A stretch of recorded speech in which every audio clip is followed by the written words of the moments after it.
bonjour. Peux-tu te présenter? Alors, je suis Bonne, formée en supply chain management et achat. J'aime tout ce qui touche à l'entrepreneuriat. J'aime traîner dans les events liés à l'entrepreneuriat et un petit peu geek sur les bords. Alors, j'ai une question pour toi. Quels sont tes super pouvoirs? J'ai 2 super pouvoirs. Alors, j'ai le don de me dédoubler et le don de ne pas dormir. Je vous explique, quand on fait ce que je fais, quand on entreprend de manière générale, on a besoin d'avoir ces 2 pouvoirs-là. Se dédoubler, parce qu'on doit être un peu partout à la fois, et on ne dort pas, parce qu'on est en perpétuel stress déjà, on a envie de bien faire les choses, donc on a tendance à vérifier et revérifier, et on travaille beaucoup plus la nuit. Comment t'en sors-tu dans l'univers entrepreneurial sénégalais? Alors, comment je m'en sors ici? Je peux dire que je m'en sors assez bien parce que le Sénégal est un pays qui fait beaucoup dans la promotion de l'entrepreneuriat. Donc, ce qui fait qu'ils essaient de mettre en place des facilités, donc de manière à ce que tout le monde puisse entreprendre, que l'on soit sénégalais ou pas. Il n'y a pas de distinction en fait. Si vous voulez ouvrir une boîte, il vous suffit d'être en règle. On ne va pas vous embêter parce que vous n'êtes pas sénégalais ou non, il n'y a pas de ça ici. Et en 48 heures, par exemple, vous avez votre boîte. Donc, je trouve que c'est assez facile, c'est assez flexible et on a besoin de ça quand on entreprend parce que quand ça devient difficile de légaliser sa structure, ça nous décourage parfois. Alors qu'ici, ils sont beaucoup dans cette promotion-là. Donc, je ne sens pas trop de différence. Comment ton histoire a-t-elle commencé et comment évolue-t-elle à ce jour? Ok, je crois qu'on va prendre 3 jours. Non, mais pour la petite histoire, Kemetic, c'est parti d'un ras-le-bol en fait. C'est parti d'un ras-le-bol parce que c'est arrivé à une période où je me redécouvrais, je redécouvrais mon identité et j'avais besoin de l'exprimer par ce que je portais, dans mon attitude et tout. Et c'était difficile d'avoir accès à certaines choses. Donc, si on a envie d'être coquette, on veut garder son identité, rester coquette et tout, c'est pas en s'habillant avec des fringues qui reviennent forcément des États-Unis ou je sais pas. Et c'est ce qui est à portée de main. Ce qui est à nous, ce qui est fait avec nos textiles et tout, c'était beaucoup plus vendu à l'étranger. Ok, d'accord, vous allez me dire qu'il y a des tailleurs et tout ça, mais les tailleurs ne proposaient pas forcément ce dont j'avais besoin. Donc, le constat est parti de là. Comment je fais moi pour avoir ces jolis accessoires que je vois sur le net, ces jolies chaussures faites de pagne? J'ai essayé de regarder sur Dakar, chercher sur Dakar, mais il n'y en avait pas. Et les rares fois où j'arrivais à en trouver, c'était excessivement cher. Donc, en tant qu'étudiante, on a forcément un petit budget, donc c'était pas évident. Je me suis dit, pourquoi pas faire des accessoires et puis les vendre à moindre coût. L'idée est venue comme ça. Nous sommes allés à la Startup Weekend. J'ai rencontré un jeune homme, Stéphane, qui lui aussi, il venait participer, il avait un projet, donc il était porteur de projet. Moi, j'étais juste venue participer pour voir ce que ça donne. Et j'en ai parlé avec lui. J'ai dit, qu'est-ce que tu en penses si on se lançait dans des accessoires et puis les faire à moindre coût? Il m'a dit, écoute, c'est pas une mauvaise idée, mais il faut que tu essaies de réfléchir concrètement à ton projet, qu'est-ce que tu veux, faire un business model et voir ce que ça peut donner. On a commencé à travailler dessus. Il m'a présenté à un de ses amis qui est devenu mon frère aujourd'hui, Madiorso Ouakara, et on a commencé à travailler dessus avec 15 000 balles. Donc on s'est cotisé, on a dit, 15 000 balles, on fait des prototypes et puis on montre aux gens, on voit ce que ça donne. On a fait des prototypes et j'ai dû être autodidacte là-dessus parce que moi, je ne m'y connaissais pas en couture, en textile et tout ça. Il a fallu que j'apprenne. Donc, on a fait des accessoires. Madior s'est occupé de les distribuer à des gens qui étaient à ses côtés sur la place. Il a fait jouer son relationnel. Stéphane, lui, s'est occupé de mettre ça sur le net. Donc, de fil en aiguille, les gens ont commencé à apprécier et on a commencé à produire carrément des accessoires. Donc, on avait commencé par des boucles d'oreilles. Nous sommes passés au bracelet, donc avec les sous des boucles d'oreilles, étant donné qu'on n'avait pas un investissement de base. Donc, ce qu'on faisait, c'était du réinvestissement.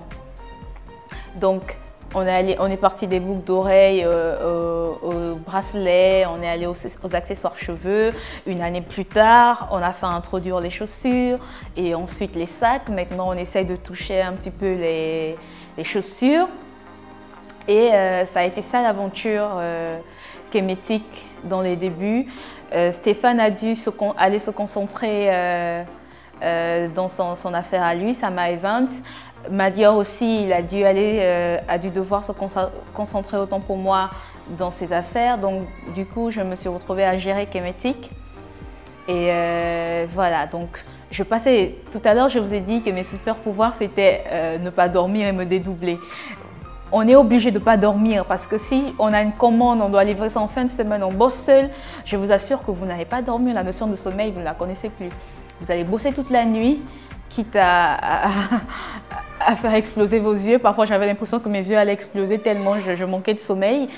Et il faut avoir cette capacité-là de ne pas pouvoir dormir, de travailler la nuit et d'offrir surtout un produit qui va plaire, un produit de bonne qualité. Ce n'est pas parce qu'il est à moindre coût qu'il faut faire n'importe quoi en fait, parce que vous voulez aussi avoir une image. Donc, si vous vendez un truc à moindre coût, les gens ne vont pas forcément revenir vers vous. Ils vont préférer l'acheter cher parce que c'est bien fait. Donc, nous, c'était ça notre pari. Notre pari était de rendre ça accessible. Donc, accessibilité physique déjà et accessibilité sur le coût.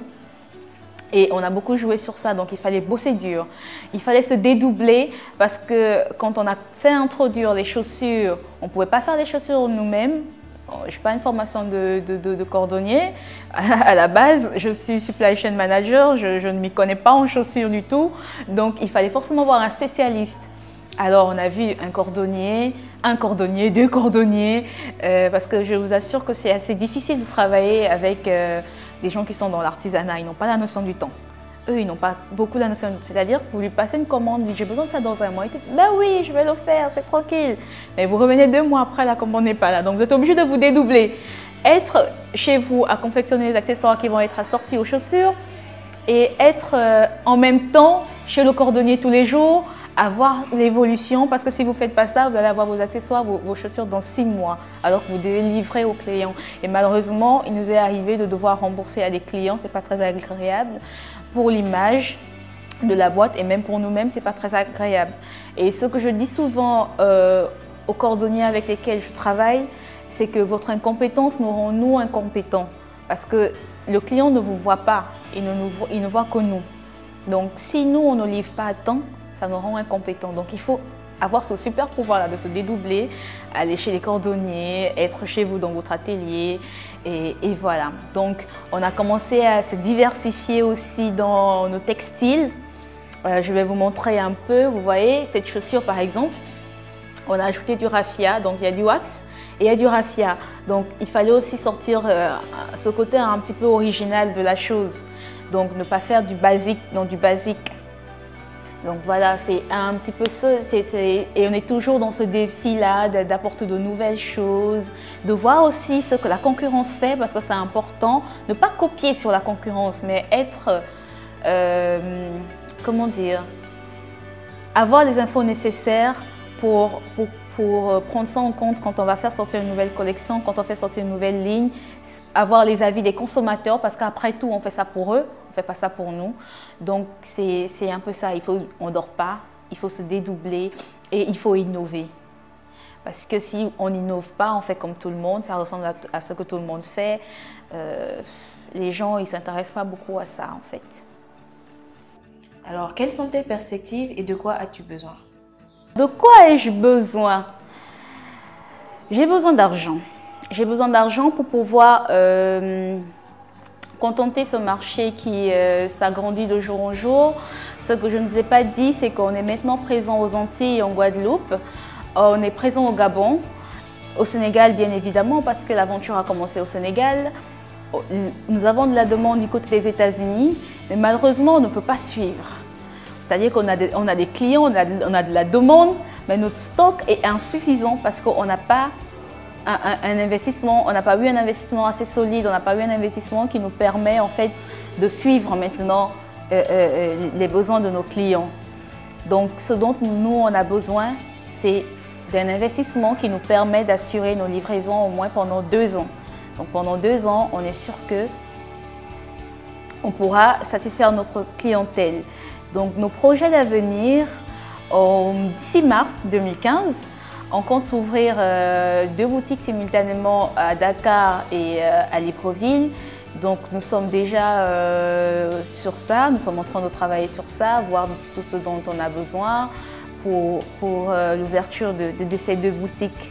Et si on arrive à trouver l'investissement, et j'espère qu'on va y arriver, on va voir aussi dans quelle mesure, en fin d'année 2015, ouvrir une boutique aux Antilles.